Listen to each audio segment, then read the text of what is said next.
bagaimana dengan jumlah kasus defisiensi vitamin D di Indonesia? Defisiensi vitamin D ini adalah masalah kesehatan masyarakat yang serius di Indonesia, meskipun berada di wilayah tropis dengan sinar matahari yang melimpah.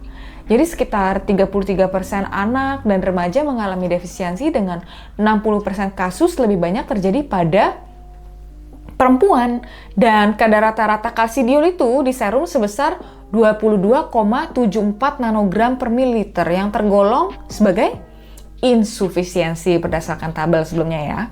Nah, ada data lagi nih, data SINATS namanya. SINATS 2 itu mencatat 18,6% anak mengalami defisiensi dan 27,1% mengalami insufisiensi.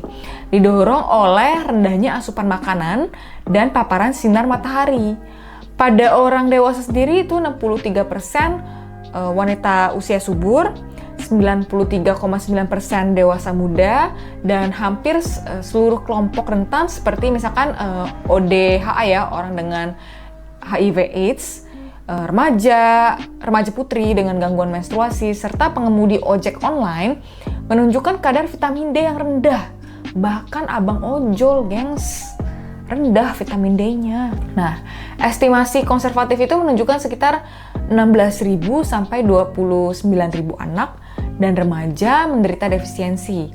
Penyebab utama termasuk gaya hidup dalam ruangan, pakaian tertutup gitu ya.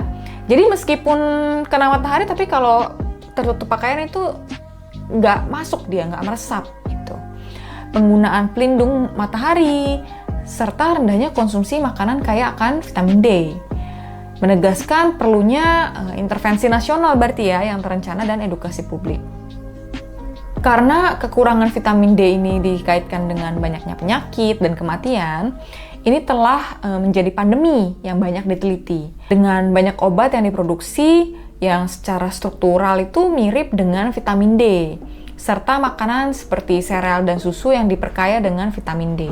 Yang paling umum dikenal adalah rakitis. Teman-teman tahu nggak rakitis? Jadi rakitis ini penyakit yang disebabkan oleh mineralisasi tulang yang buruk, yang dia tuh menyebabkan tulang lunak dan paling sering terlihat pada anak-anak di negara berkembang ya. Di mana kekurangan vitamin D ini tergolong umum. Kekurangan vitamin D juga dikaitkan dengan peningkatan risiko diabetes, tekanan darah tinggi, penyakit jantung, dan berbagai bentuk kanker, penyakit autoimun dan inflamasi, kemudian juga penurunan daya tahan tubuh, dan peningkatan mortalitas.